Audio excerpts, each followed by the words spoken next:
It's great to be back. I think this is perhaps going to be one of the most sought-after panels, so I hope that those that are in the waiting room will come in and join us, because one of the things that we want to try to accomplish starting at 11 o'clock is this event, this panel will be live streamed, and we want to maybe break a record and have it the largest live streamed blockchain panel ever. So let's, if you have, following on Twitter or Instagram or whatever, please put that out there and have them follow along.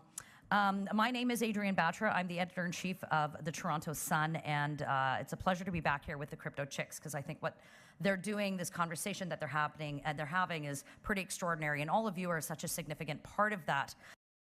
I know that many of you know them, follow them, maybe have some questions for them. So I'm hoping that we can try to engage in a candid, honest way about the future of blockchain and artificial intelligence. I always joke I'm in the newspaper industry, so maybe someone in this room is going to figure out how I can start making money again. Maybe there's a blockchain for that Vitalik, you can come up with for me. That would be really helpful. So with that very small introduction, because I don't think that these guys really need much of an introduction, and you know how to access all of their information, we will begin. Is there a handheld for me as well, or do you guys want me to do it from here? Is there a handheld? Okay. Is there also a ladder I can get up on this chair? Sure, no problem. All right. So as we wait for that, as I said, 11 o'clock is now hit oh, thank you. We have now hit 11 o'clock. If you do want to share on your social platforms that we are continuing with this conversation with Vitalik and Ben, please do. Well, good morning to both of you. It's great to have you here. Good morning. All right, enjoying yourself so far, I can imagine. Let's get right to it. Two of the platforms that both of you are so integrally part of, founders of, in so many ways, blockchain and AI, individually have such a significant impact on the future, how we think about things, how we are changing our own lives. But Ben, let me start with you. How do you view AI actually benefiting blockchain? And then Vitalik, I'm going to have the same question for you. Benefiting blockchain or benefiting from blockchain? Benefiting from blockchain. So, oh yeah, because I mean, there are both directions. Yeah. I would say I'm really more of an AI guy. I've been doing AI since the 1980s, and all the way back to the late 90s, I was, daydreaming and then theorizing about how would you make a decentralized network of AIs, just a multi-agent system spanning the globe with AIs communicating and collaborating with other AIs, which didn't need any central controller. And Marvin Minsky, one of the pioneers of the AI field, had the idea of a society of minds, where he envisioned intelligence emerging as a sort of collective dynamic among many different AIs cooperating together in a way that the intelligence in the whole would exceed the sum of the intelligences of the parts.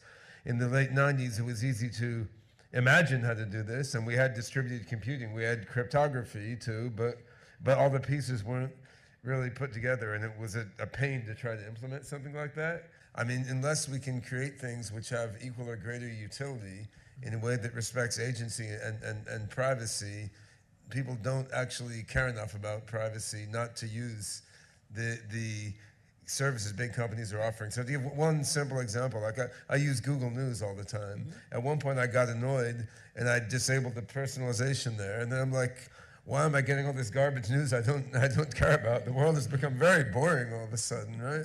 So once you re-enable the personalization, then I get news about AI, about blockchain, about Buckethead or musicians I like, countries I may want to travel to.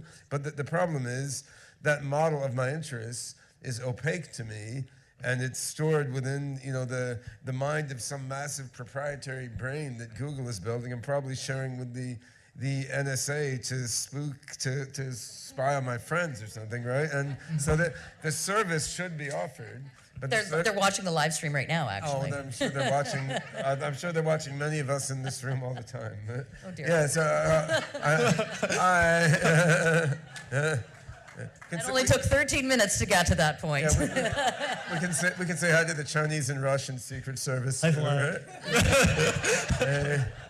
Hey, Xi. Hey, Vladimir. Well, that's you know, you say it facetiously, but that's part of the issue with the Huawei platform. You know, we always kind of joke that, okay, don't spy on me, but well, who built the Great Firewall of China? Cisco built it originally, right? So I mean, China is doing surveillance. U.S. is doing surveillance. Everyone's doing surveillance, and there's not much evidence any great power is so much holier than the other ones. I mean, what you need is obviously the infrastructure of AI and big data management to be more like Ethereum, BitTorrent, or Pirate Bay. You know, on the peer-to-peer side. We need it to be on the peer-to-peer side, and we need people to have the control and agency over their own data and transparency into how it's being used. And of course, blockchain itself doesn't achieve that, but it's a tool that is part of how you achieve that. Vitalik? Yeah, so the good news is that there's definitely no law of information theory that says that in order to get the benefits of evaluating some function on a huge piece of data, that data needs to all be in one place in a way that's accessible to big, powerful, centralized powers that be to evaluate whatever other functions they want on it. So there's been a lot of really interesting work in cryptography the last couple of decades on trying to make these more kind of decentralized machine learning protocols where you can learn and execute models on pieces of data without that data ever actually leaving the person's computer in an unencrypted form.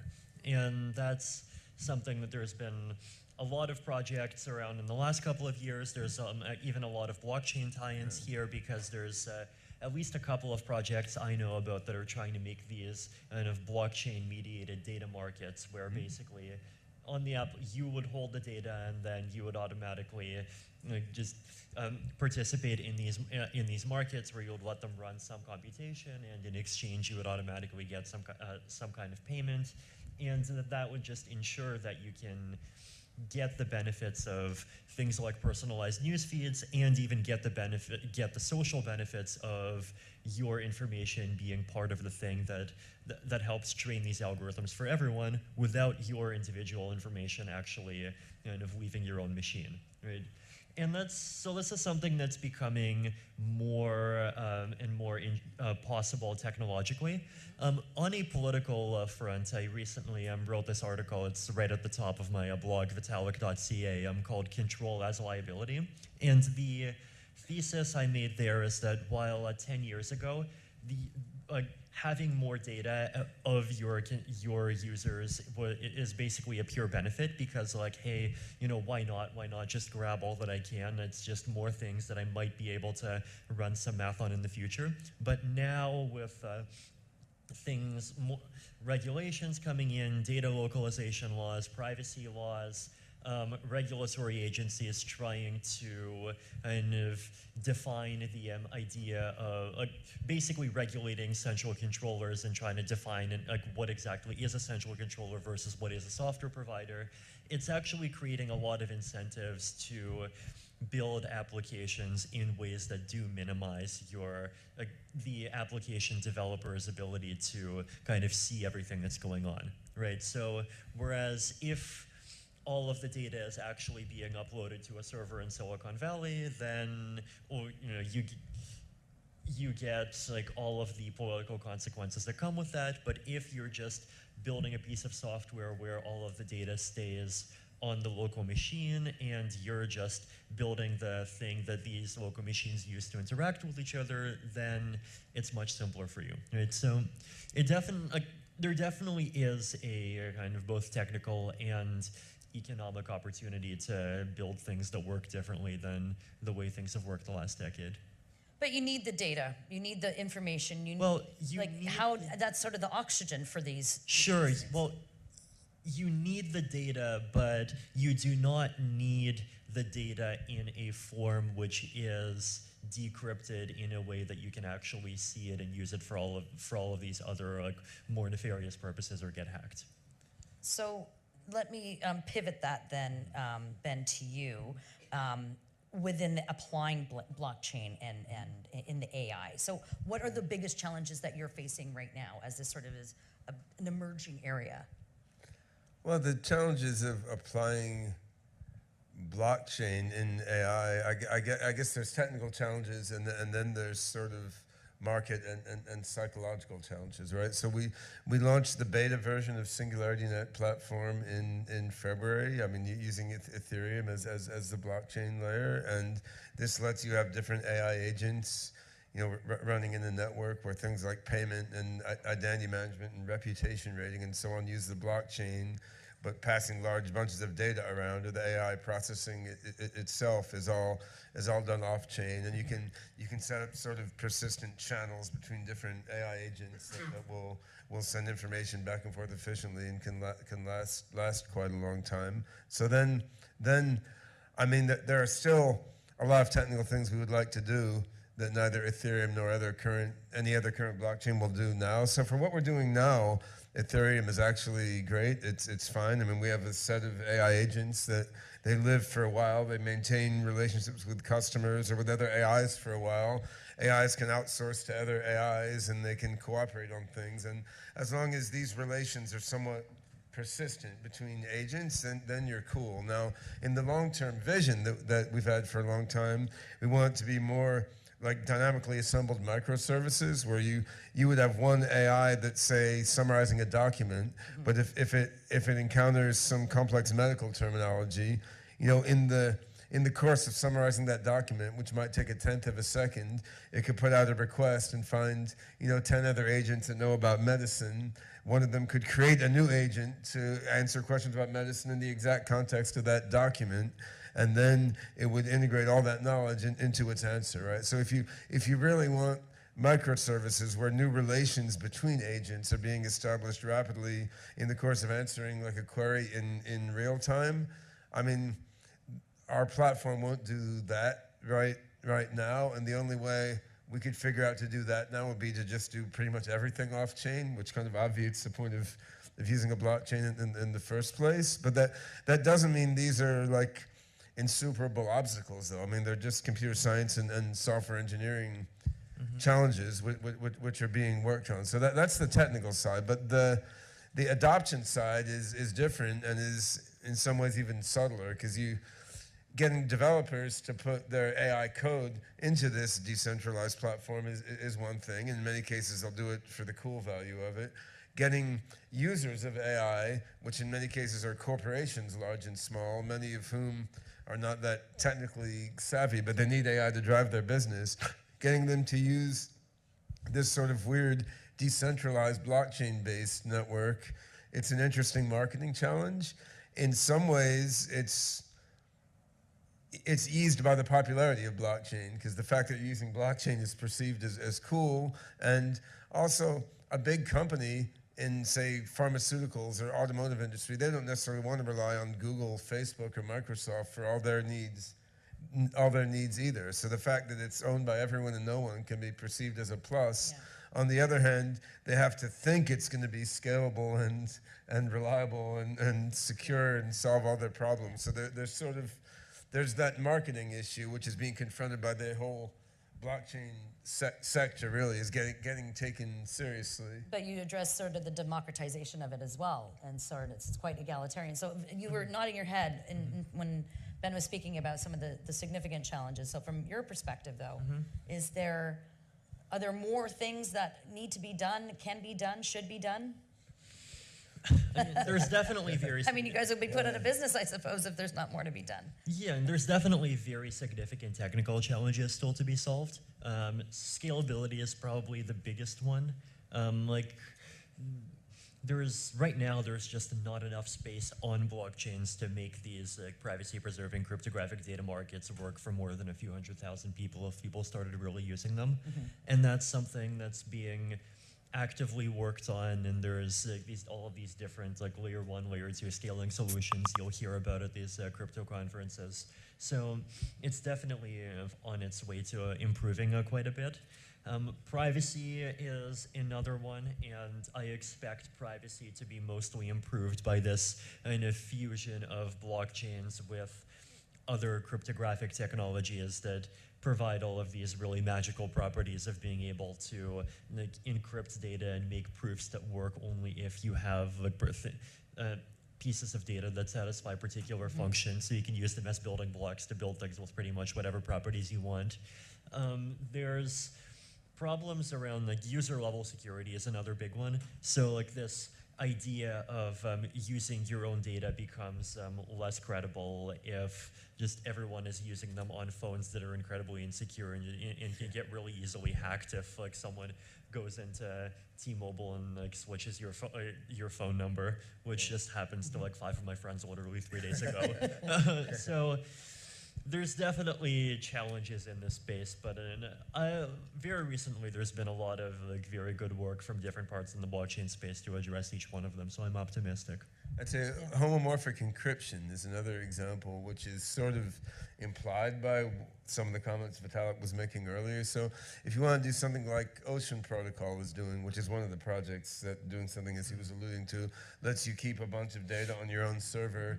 AI nodes in Docker containers or something can visit that server and crunch the data and even get results for you, but the data never leaves your server. But if you're really paranoid and don't want that container, that AI agent, to even see all the details of your data, in theory, like there's math there, you can homomorphically encrypt that data in a way that lets the AI see only certain properties of the data instead of seeing all the data. NumRI is based on that for time series prediction, for example. There's a bunch of blockchain startups working on that in the medical space, so we could crunch your medical data to see only the properties of that data that are needed to tell if you are susceptible to some disease or something, but without seeing enough of your medical data to uniquely identify you. This is really nice. The thing is that actually applying like a large neural net model on homomorphically encrypted version of your genomic data or something would be way, way too slow to do right now. I mean, there's no fundamental reason why it has to be, but there's just a lot of math and computer science work to be done to sort of cash out this vision that the aspects of the data that a certain AI needs to see are the only ones that it's going to see. But I mean, all this will come. Is China doing that with X-rays? China? Yeah, well, why would they care about that? China is really taking X-rays of their citizens and releasing that information to find anomalies and well, that's true, but I don't believe they're homomorphically encrypting the X-rays. No, of course. I mean, the beauty of being China is they can just collect everyone's data, and most people there aren't too worried about it because the culture is a bit different, and they're using blockchain quite effectively there, largely to reduce corruption across different levels of government, but they don't have a big issue with keeping their own data private from the government there, which simplifies things. But I think ultimately we can progress better by developing the same technologies in a decentralized way that gives more agency to the individuals and the organizations at different scales. But to do things in a way that's decentralized does require more computer science effort that still has to be done. Well, we wanted to leave some time for questions from the floor because it's a pretty extraordinary opportunity to have these two individuals here at the same time in the same space. So I don't know if you guys have a roaming mic that you want to use or if you want to just stand up and pose your question, please.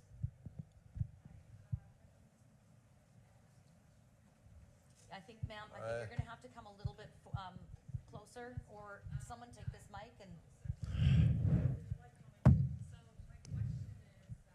Excuse me, sorry. Yeah, it's too quiet for the live stream, especially. Okay, that's fine. Hi, thank you. My name is Nikki Ram. I have a question for Vitalik. I understand that obviously scalability and energy is a big issue, especially. So I was thinking, my question is, what do you think about companies like Holochain that they propose that they solve those sort of issues? I don't know anything about Holochain, unfortunately. Oh, okay. But how would you propose and does Ethereum in the future want to solve something like that? Summarize Yeah, I future mean, plans we're- for Ethereum scaling in 5 words or In less. terms of like, Yeah. I mean, in terms of energy efficiency issues, like our proof of stake is basically the main thing we're doing to try to cut that down in the short term.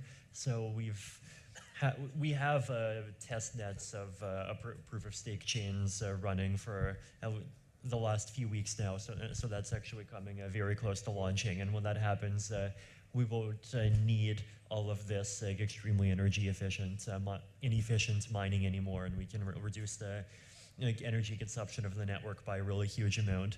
And then for scalability, sharding, and redesigning the blockchain so that every computer in the network only needs to verify a small portion of all the transactions is something that's been really actively worked on as well. And it's like a bit behind proof of stake, but not that far behind.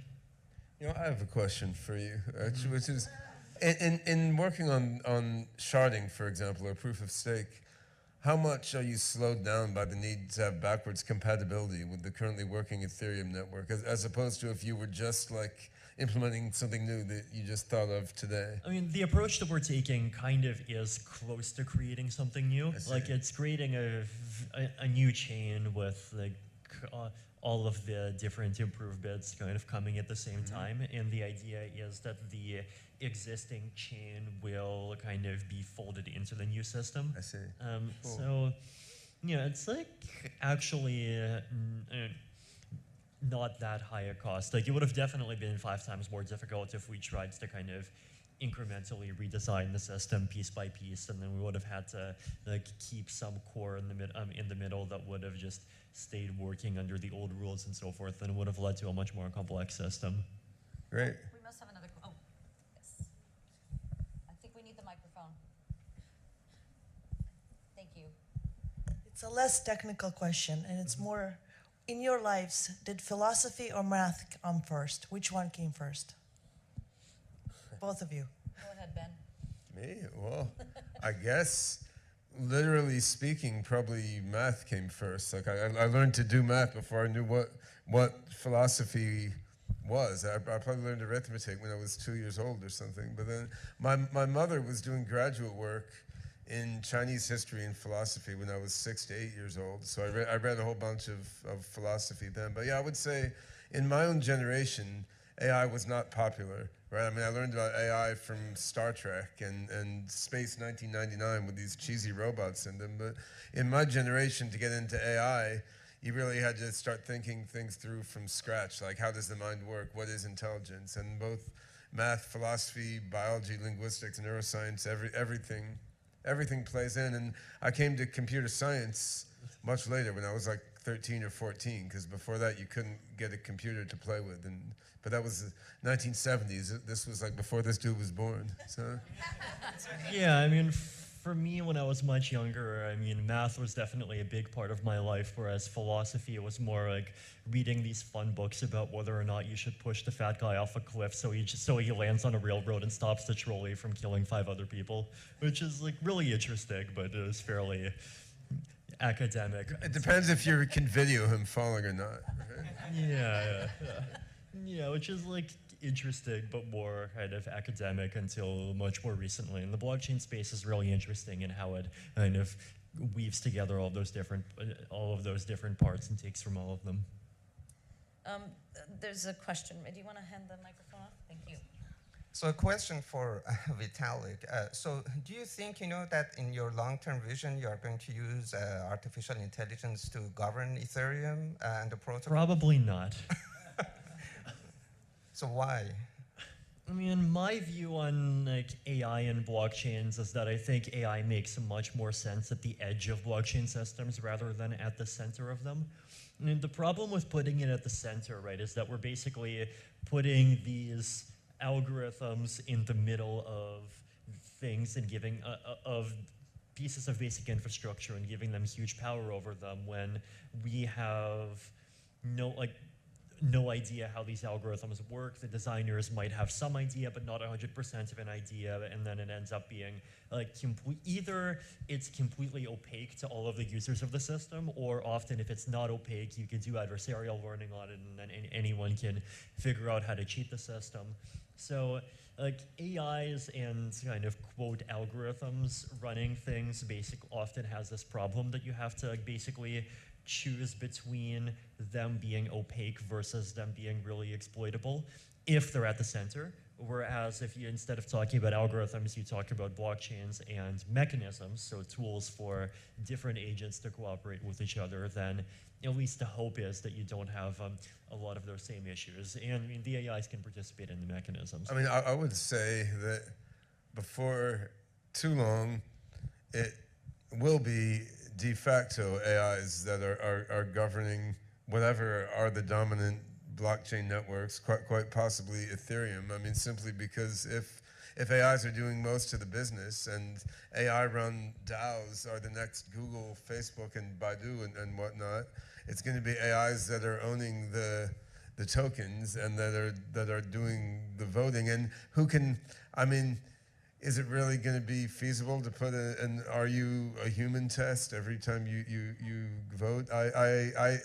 So I doubt it. But with the AI technology we have right now at this exact moment, however, yeah, it's got to be humans, because the AIs don't have an understanding of context, and they're just being proxies for some human in a very specific way anyway. So I mean, you have to, if you build in predicted advancement in AI, my own answer would be quite different. But that's good. We had to disagree on something. Otherwise, it's not a real panel. It's not a real panel. We have time for a couple more questions, and depending on these fine gentlemen up here, how quickly they answer, maybe we can get a few more in. Yes, Those are sir. false questions. Yeah. False. That's awesome. One word answers. Go ahead, sir. You can say it twice. So I'm still going to ask a question. Before I actually ask a question, AI is probabilistic and crypto is deterministic, and I think we want to bring crypto into AI, not the other way around. I'm hoping that you guys agree with that. Now, what is a question to Ben? What is it being done globally to truly bring decentralization into AI today, given that a lot of centralized forces, they're actually driving AI a lot more than decentralized? So what is it being done to actually counter that force? Yeah, so there's a number of things. I think we have the plumbing now for decentralized AI by projects like SingularityNET, which is my own project, Ocean Protocol, and actually dozens of other projects out there, mostly building on the Ethereum network.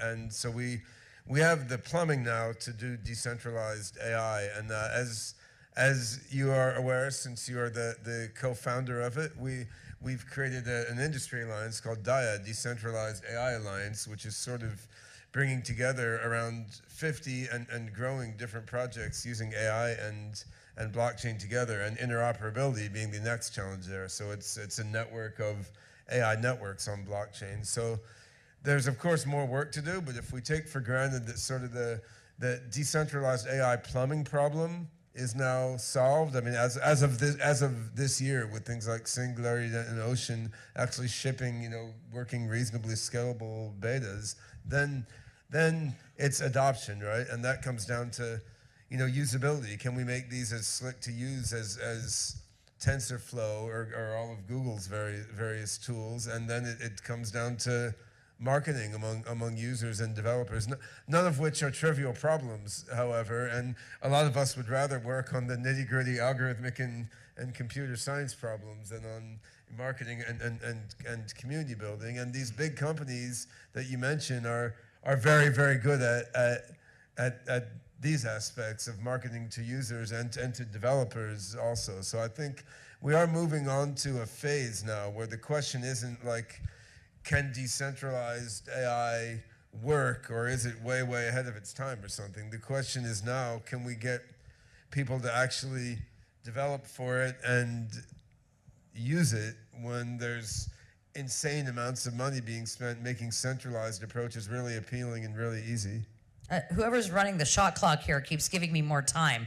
So There's a little basketball reference, you know, for the Toronto Raptors fans. Tufi is hacked into the laws of physics. It's perfect. He Okay. he has a way of That's doing actually that. very helpful because I think that there are more and more questions that seem to be popping up as this conversation continues to go. But you have the microphone, sir, so you get to go first. Vitalik, you've mentioned in the past that decentralized finance will be one of the early applications of Ethereum and one of the easiest ones, perhaps, to begin with. Then also throughout the talks today, people have mentioned that AI was applied to markets quite early on. Now, knowing this, what do you think the first AI applications will be towards decentralized finance? Arbitrage bots. Yes, yes. So the spreads between exchanges are quite high. That you think will be the first thing to go? I mean, the spread between exchanges is much lower than it was years ago because the arbitrage bots have gotten better already, right? And they have been quite fast. Like I remember when Uniswap launched, there started to be automated arbitrage happening for it, like pretty much within days. And that was a fundamentally new type of exchange that got pushed out. So, you know, and there's definitely, like, when there's incentives, there's definitely smart people that'll swarm around them. I think I saw a hand over here. Sir, do you mind coming and let's make this a true democracy and hand the microphones over. Thank you. Thank you. My question is related to Tesla network. Ben, do you see there's any benefit to have a decentralized AI on the Tesla network? And the question for Vitalik is that so far, Tesla network have never mentioned anything about blockchain. If you get a chance to talk to Elon Musk, what kind of advice would you give to him? Is that a subtle addressing of the Twitter battle you two had? I'm not sure, but go ahead, Vitalik. I mean, I don't know, right? Like, not everything has like blockchain applications that immediately make a lot of sense. And if Elon came and asked, like, what's one way that we can like integrate Ethereum to make the Tesla cars better right now, I'm not sure I'd be able to say too much.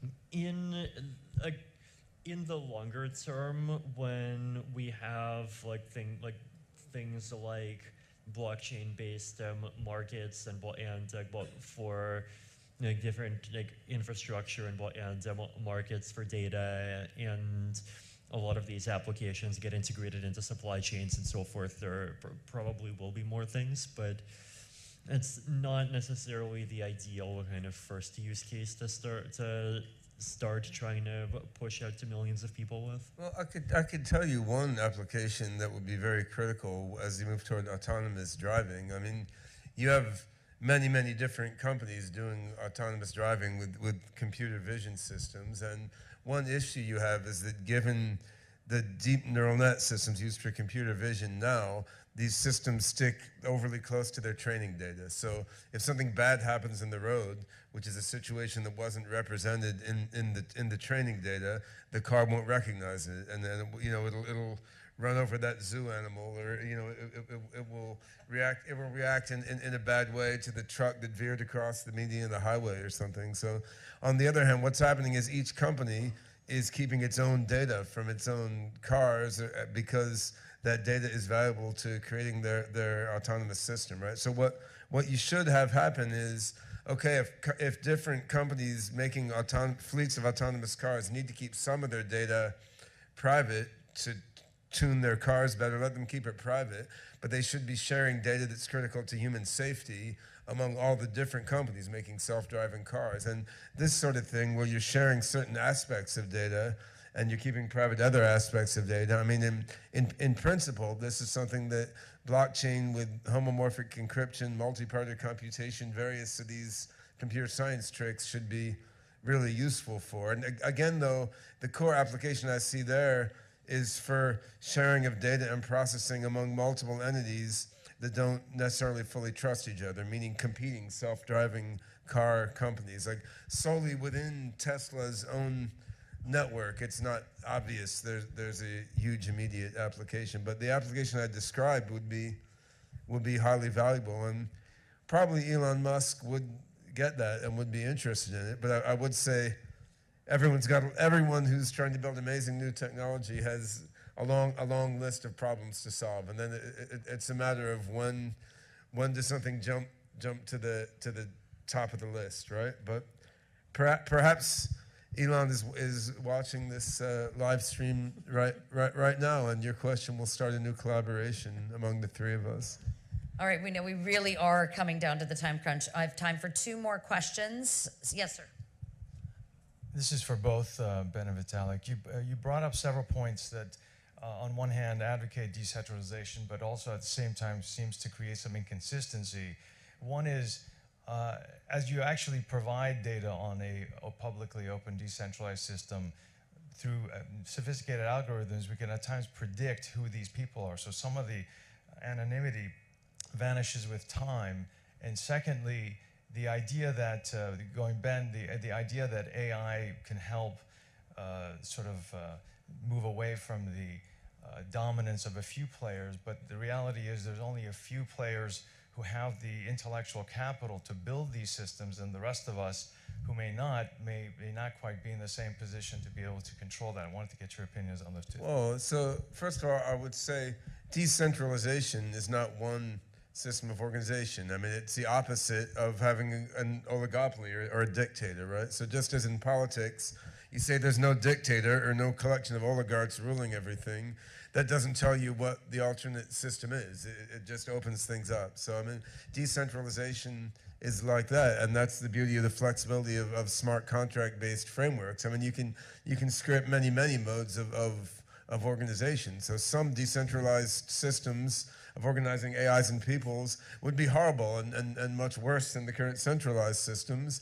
And the best of them, I think, would be much better than the current centralized systems. And in terms of the supposed concentration of AI talent and expertise, I mean, this is a social organization phenomenon, right? Because why are AI PhDs going to work for these big companies instead of doing something else? I mean, the expertise isn't in the CEO or the board of the company. The expertise is in AI programmers who are choosing to work for them instead of doing something else. So I think, while it's not quite the same thing, I often hold out Linux as an interesting example of how something extremely influential in the whole world's software technology infrastructure was developed outside the hegemony of large corporations. And I'm old enough to remember when people said that would be impossible. Open source could never work because people fundamentally, need to be developing stuff that they own. So the thing is, open source isn't good enough when you're dealing with things that need huge amounts of processing power and huge amounts of data. Because even if the code is open source, whoever has the big hard drive and all the processors still has the autocratic control. So you need to go a little bit beyond open source, and you need decentralized control of data storage and processing. And if you throw into that decentralized modes of incentivization, which is what comes with tokenomic infrastructures, then I think you have the key that can allow a different sort of socioeconomic organization to self-organize along with these new technologies, which can break up this hegemony, which seems strange now, but again, it seemed strange at one point that Google and Facebook and so on could become so big, and like Wang and Honeywell and so forth would become footnotes in history. So I think it's not at all outlandish to envision that in 5 or 10 years, DAOs and decentralized networks, leveraging contributions of developers all over the world and AIs running all over the world can be much bigger than these centralized corporations now. That was Ben keeping it brief, by the way. So, good job. Vitalik, you're going to get the last word here. Yeah, and I think it's, regarding the other point, it's definitely easy to underestimate the power of math and cryptography. Like, it definitely is possible to create a system which allows you to have something like a personalized newsfeed where your own data stays entirely 100% on your local computer, and there's computations being done on the local computer. Like, it's also possible to have systems where data from your own activity contributes to the result of some model where it actually is the case that there's only a few bits of data leaving your computer, and those bits are designed in such a way that it doesn't significantly de-anonymize you. So there's definitely a lot of things that can be done. And even if it's not perfect, it's still can very easily be a large improvement on the status quo. Ladies and gentlemen, I know that some of you had questions for them. They will be hanging around, and you have more of an opportunity to engage with them one-on-one. But I wanted to take this opportunity to thank you, both Ben and Vitalik, for your candor, honesty. It's pretty extraordinary group of people to talk in front of, and so everybody benefited from hearing from you. Thank you.